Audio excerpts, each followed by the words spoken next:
"Did you receive the money, Mom?" my son asked, like it was the most normal question in the world. And for a second I thought I'd misheard him, because the only thing I had received lately was another overdue heating bill and a warning notice taped to my mailbox. So I looked at him across the dinner table and said quietly, "What money?" And that was when I saw it, not in his face, but in hers, my daughter-in-law Sophia. The way her smile froze just a fraction too long, the way her fingers tightened around her glass before she forced a laugh that didn't quite reach her eyes. And something inside me shifted, something cold and sharp that had nothing to do with the winter outside.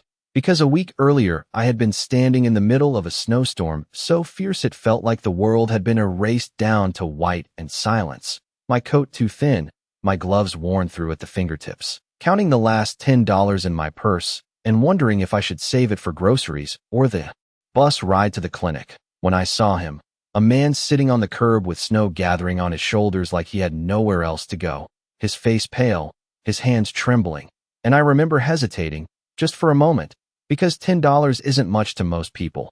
But when it's all you have, it's everything. And yet I walked over anyway, pressed the bill into his hand, and told him to get somewhere warm. He looked up at me like I'd done something extraordinary, like kindness was a rare currency. And I didn't think about it again. Not really. I went home, made myself a cup of weak tea, wrapped a blanket around my shoulders, and told myself tomorrow would be easier. It always had to be. But then 3 days later the phone rang, and a calm, professional voice introduced himself as a lawyer, said his name was connected to an Edward Hayes, asked if I had recently helped a stranger during the storm. And I remember gripping the edge of the kitchen counter because something about his tone made the air feel different, heavier, like the moment before a storm breaks. And now here I was, sitting at my own son's table, being asked about money I had never seen, watching the woman who had slowly rewritten the rules of my own family life pretend like everything was perfectly fine. And for the first time in a very long time, I didn't feel confused or hurt.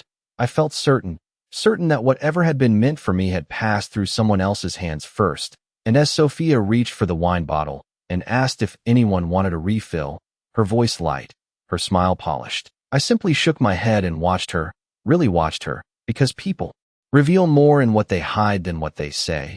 And in that moment, I knew one thing with absolute clarity. The storm that had taken my last $10 had not ended out there in the snow. It had followed me into this house, into this room, into this family. And this time, I was going to find out exactly where it led. I did not go home and sleep that night. Instead, I sat at my small kitchen table with a cup of coffee that had gone cold long before I noticed, staring at the stack of papers I had kept neatly organized for years, bills, receipts, medical statements, everything in its place because order had always been the one thing I could control. And yet as I began to go through them one by one, I realized there were gaps, small at first, almost easy to dismiss, a missing envelope here, a statement that should have arrived but never did. A note I remembered setting aside that was no longer where I had left it, and I felt that same quiet certainty settle deeper inside me. Not panic, not even anger, just clarity, because things do not disappear on their own. Someone had moved them. Someone had decided what I needed to see and what I did not. And I could picture her standing in this very room a few weeks ago, smiling as she offered to help me sort through everything, telling me it would make things easier for me, that I should not have to worry about details at my age. And I had thanked her, grateful in that moment for what I thought was kindness. Now I understood it had been something else entirely. I reached for my phone and scrolled back through my call history until I found the number from the lawyer, my finger hovering over it for a moment before I pressed call. The line rang twice before he answered, his voice calm and professional just as I remembered, and I said, "This is Margaret Collins. We spoke a few days ago about Edward Hayes." There was a brief pause, the kind that carries weight, and then he said, "Yes, Mrs. Collins, I have been trying to reach you again. There are documents that require your signature." I felt my grip tighten slightly on the phone as I asked, "What documents?" And he explained carefully, as if speaking to someone he did not want to overwhelm, that Edward Hayes had left a substantial portion of his estate to the woman who had helped him during the storm, that there had been attempts to deliver the paperwork, that confirmations had been received, and that as far as his office was concerned, the process had already begun. I closed my eyes for a moment, not in disbelief, but in recognition, because now the shape of it was becoming clear. I said quietly. I have not signed anything. And there was another pause, longer this time, followed by a shift in his tone, something more alert, more focused. Mrs. Collins, are you certain? And I answered, I am very certain. And in that moment the room felt smaller, not because of fear, but because the truth had finally taken up space in it. He began asking questions then, about my address, about who might have had access to my mail, about whether anyone could have represented themselves on my behalf. And I did not rush to answer.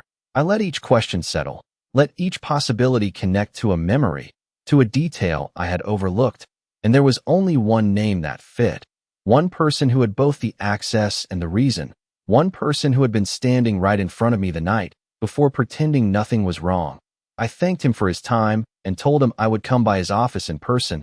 I wanted to see everything myself. Every document, every signature, every date. Because this was no longer something I could understand from a distance. This was something that had been done up close, quietly, carefully. And as I ended the call, I looked around my kitchen, at the familiar walls, the worn table, the small life I had built and maintained with patience and discipline, and I realized something that steadied me more than anything else. Whoever had taken what was meant for me had made one mistake. They had assumed I would not look closely, that I would accept what I was told, that I would remain the same quiet woman who trusted too easily, and they were wrong. I arrived at the lawyer's office the next morning 10 minutes early, not because I was anxious, but because I wanted to be steady, prepared, the kind of person who walked into a room already knowing she would not be rushed or redirected, and the building itself was quiet, the kind of quiet that comes with polished floors and soft voices behind closed doors. And when I gave my name at the front desk, the receptionist looked at me with polite recognition, as if she had been expecting someone else. Someone younger perhaps, someone who fit the idea of a beneficiary better than I did. But she said nothing and led me down a hallway lined with framed certificates until we reached a door where the lawyer was already standing, his expression composed but more attentive than before, and he gestured for me to sit across from his desk where a neat stack of documents waited, each page clipped and labeled with careful precision. And I noticed immediately that my name was printed there more times than I could count. Margaret Collins, repeated in ink that looked official and final. And yet I had never seen these papers before, never held them, never agreed to what they contained. He began to explain the timeline, how Edward Hayes had amended his estate shortly before his passing, how he had insisted that the woman who had helped him during the storm be located and compensated, how his office had sent certified documents to my address, and how those documents had been signed and returned, processed, even partially executed. And I listened without interrupting, my hands folded in my lap, my eyes moving slowly from one page to the next until I saw it, my signature, or something that was meant to look like it. The letters shaped correctly at first glance, but too precise, too controlled, lacking the small imperfections that come with age and habit. And I felt no shock, only a quiet confirmation of what I already knew. I said calmly, "That is not my signature." And he leaned forward slightly, studying the page as if seeing it for the first time through my eyes. And I could see the moment his understanding shifted, the moment this stopped being a routine matter and became something else entirely, something that required more than paperwork. He asked me then, carefully, who had access to my home, who might have been present when these documents arrived, and I answered with the same clarity I had found the night before, describing the visits, the offers to help, the times when things had gone missing without explanation, and I watched as he took notes, his pen moving steadily across the page, each word anchoring the situation further into something real and undeniable. He mentioned next steps, verification processes, possible delays. But his voice had taken on a different weight now, because we both understood that what had happened was not a misunderstanding. It was a decision made by someone who believed they would not be questioned. And as he turned another page toward me, pointing out a transfer that had already been initiated, I saw a name listed as a secondary contact, not mine, not Daniel's, but hers, Sophia Collins, written there as if it had always belonged, as if she had quietly stepped into a place that was never hers to begin with. And I sat there for a moment, taking it in, not reacting, not rushing, just allowing the truth to settle fully into place. Because once you see something clearly, you cannot unsee it. And I thanked him again before standing, telling him I would follow his instructions in return with anything else he needed. And as I walked out of that office into the cold morning air, I did not feel overwhelmed. I felt precise. Because the story they had been telling without me was now one I understood completely, and for the first time, I was ready to decide how it would end. I did not go back to Daniel's house that evening, and I did not call, because there are moments when silence gives you more power than questions ever could, and this was one of them. Instead, I returned home and placed my keys on the table with the same care I had used for years, everything in its place, everything exactly where I decided it should be. And for the first time in a long while, I felt something settle inside me, not relief, but control, because now I understood the shape of what had been done. I knew where to look and what to listen for, and most importantly, I knew who had made the choice to step into something that was never hers. I took off my coat and sat down with a notebook, something simple, nothing official, and began to write down every detail I could remember: dates, visits, conversations, the times Sophia had come over alone, the afternoons she had insisted on helping me organize my documents, the morning she had mentioned how confusing paperwork could be, how easy it was to miss something important, and I remembered the way she had smiled when she said it, as if she was offering help, when in reality she was measuring how much I did not see. I wrote it all down carefully, not because I needed proof for myself, but because clarity comes from putting things in order, from seeing the pattern laid out instead of trying to hold it in your head. And once it was all there in front of me, it became impossible to ignore. This had not been a single moment of opportunity. It had been a series of decisions, each one building on the last, each one depending on the assumption that I would remain exactly as they believed me to be: quiet, trusting, grateful for whatever I was given. And I realized then that the greatest advantage I had was that they still believed that version of me existed. My phone buzzed softly on the table, and I glanced at the screen to see a message from Daniel asking if I had made it home safely. A simple question, one he had asked countless times before, and I typed back that I had. Nothing more, nothing that would change the rhythm they were used to, because there was no reason to alert them, not yet. I set the phone aside and looked again at the notes I had written, at the timeline that now made sense in a way it never had before, and I allowed myself one small, measured breath, because anger would not help me, and neither would confrontation, not yet. What mattered now was patience, the kind that lets you move forward without revealing your steps, the kind that allows you to see how far someone is willing to go when they believe they are safe.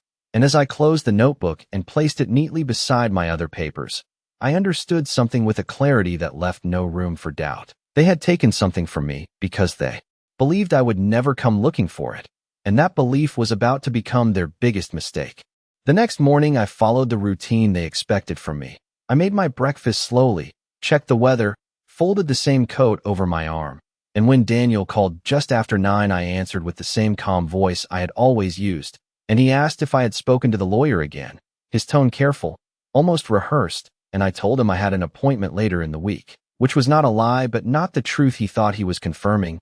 There was a pause on the line, brief but noticeable, as if he was waiting for something else, some detail that would reassure him everything was proceeding exactly as planned. And when I did not offer it, he cleared his throat and said Sophia might stop by later to check on me, just to make sure I had everything I needed, and I said that would be fine, because it was exactly what I wanted. You learn over time that people reveal the most when they believe they are in control. And by early afternoon, there was a soft knock at my door, the kind that pretends to be casual but carries intention behind it. I opened it to find Sophia standing there with a warm smile and a small paper bag in her hand. She stepped inside without hesitation, looking around my home with that same quick, assessing glance I had come to recognize.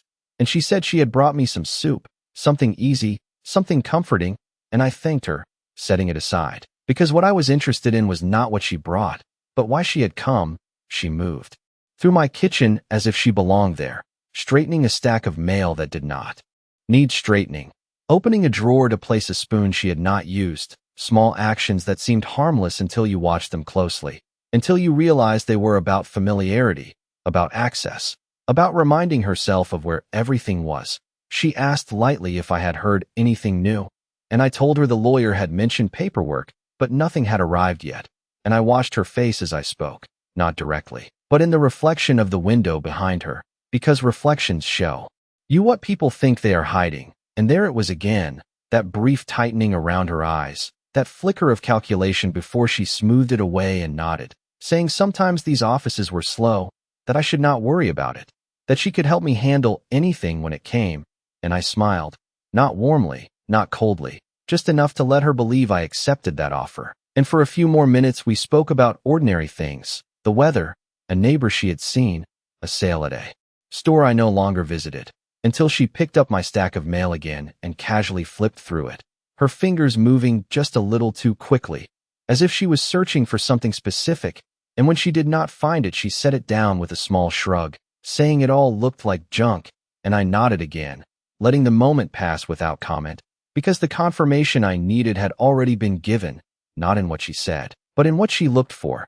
And when she finally left, promising to check in again soon, I closed the door behind her and stood there for a moment in the quiet, not feeling surprised, not even disappointed, just certain, because now I had seen it with my own eyes, the way she moved through my life as if it were something she could manage, adjust, take from when necessary. And as I turned the lock and walked back into my kitchen, I understood that whatever she had taken before, she was still watching, still waiting, still assuming I would never notice, and that assumption was about to cost her more than she realized. The following day I returned to the lawyer's office with a quiet sense of purpose, not hurried, not uncertain, just precise in the way I carried myself. And this time when I sat across from him, I did not wait for explanations. I asked for copies of everything, every document that had been sent, every form that had been signed, every transfer that had been initiated in my name. And he nodded without hesitation, sliding a folder toward me that felt heavier than it should have, not because of the paper, but because of what it represented. And as I opened it and began to read, I saw the full picture laid out in a way that left no room for doubt.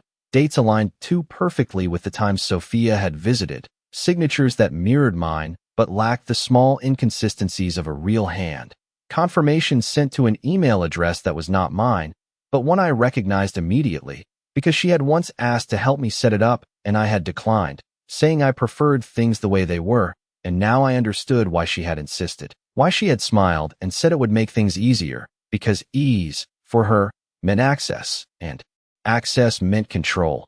The lawyer spoke carefully about options, about investigations, about the steps required to correct what had already been set in motion, but I listened only long enough to understand what was necessary, because the rest was already clear to me. This was not something to confront in a room filled with papers and quiet voices. This was something that had to be revealed where it had begun, inside the life she believed she had already secured.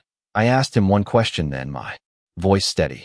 If nothing is finalized yet, can it still be stopped? And he answered that it could, that there was still time to reverse the process, to flag the account, to require in-person verification, and I nodded, because that was all I needed, not immediate action, not yet, just the assurance that the door had not fully closed, that what was mine had not been completely taken beyond reach. I gathered the documents and stood, thanking him again, and as I walked out into the afternoon light, I felt something settle into place with a clarity that left no hesitation behind it.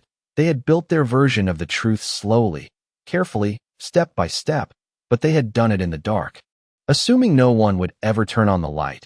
And now that I had seen everything, I knew exactly what needed to be done next, not to rush, not to accuse, but to let them continue just long enough to believe they were safe. Because people reveal everything when they think the outcome is already decided.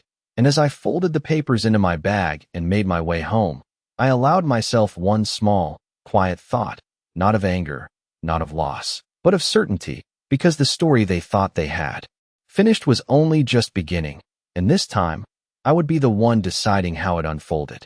2 days later, I called Daniel and suggested we have dinner together, all of us, at their house. Nothing unusual, nothing that would raise questions, just a quiet evening like so many others we had shared before, and he agreed easily, almost too quickly, as if normalcy was something he was eager to maintain.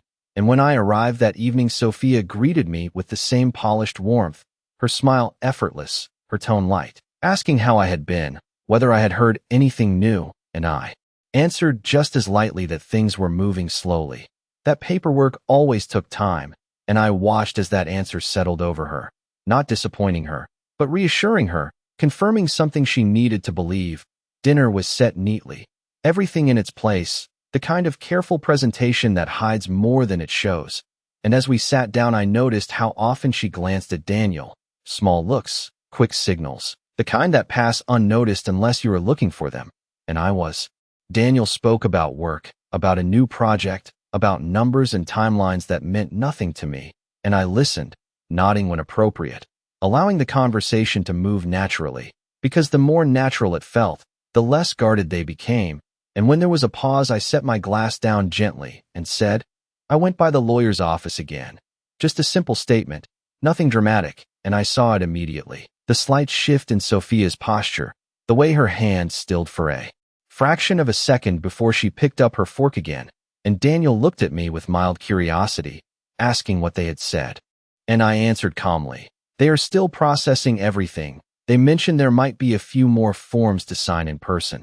And that was when it happened, a flicker, brief but unmistakable, passing across her face before she covered it with a small smile, and said, that makes sense, they probably just want to be thorough, her voice steady, but her eyes sharper now, calculating, adjusting, and I let the silence stretch just a little longer than comfortable before nodding, as if I agreed, as if I saw nothing beyond what she had said, because that was the moment I needed, the moment where she realized something in her plan might require another step, another move, and people always reveal their intentions when they believe they need to act. The rest of the evening passed in quiet conversation, but the rhythm had changed, subtle, almost invisible. Sophia spoke a little more, asked a few more questions, each one carefully placed, each one designed to measure what I knew and what I did not, and I answered with the same calm consistency, never giving more than I needed to, never less than she expected, until eventually dinner ended and I stood to leave, thanking them as I always did.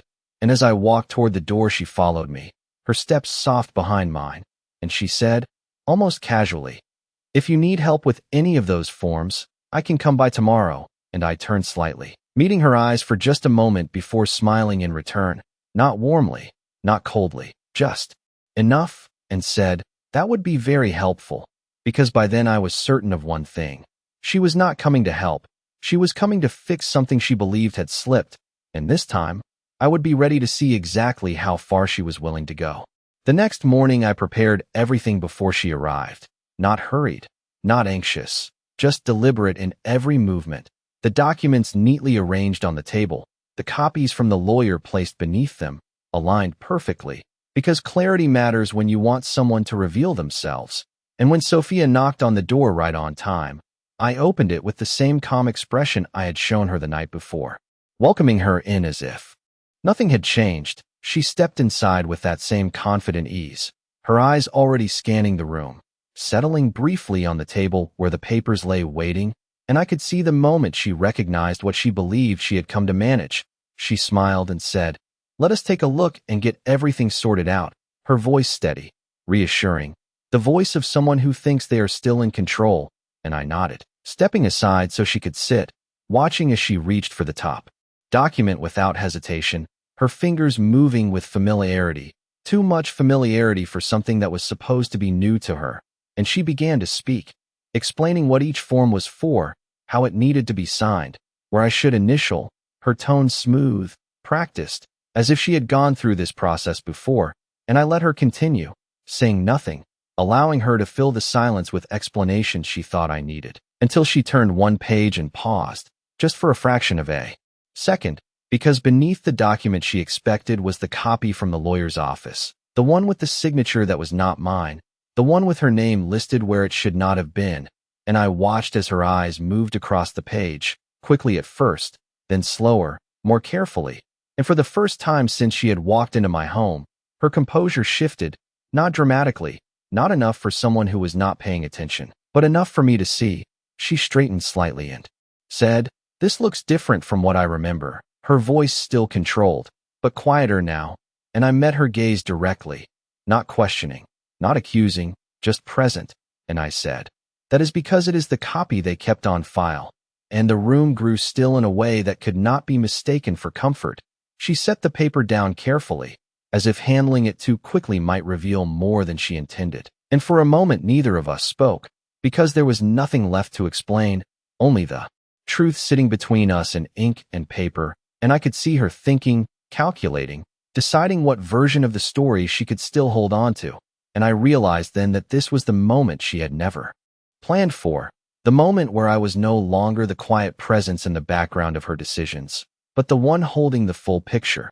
And as she looked back at me, searching for something in my expression, I did not give it to her, not anger, not disappointment, just calm, because calm leaves no room for negotiation, and I said quietly, I have already spoken with the lawyer. Everything from this point forward will require me to be there in person, and I watched as that understanding settled over her, slow and unavoidable, because what she had taken was no longer something she could adjust or redirect. It was something that had been seen, and as she stood a moment later, her movements more measured now, her smile returning but thinner than before, I understood that whatever came next would not be hidden in small gestures or quiet visits. It would have to face the light. And as I walked her to the door and thanked her for coming, I knew one thing with absolute certainty. The story she had written in silence had reached its end, and from here on, every step would belong to me.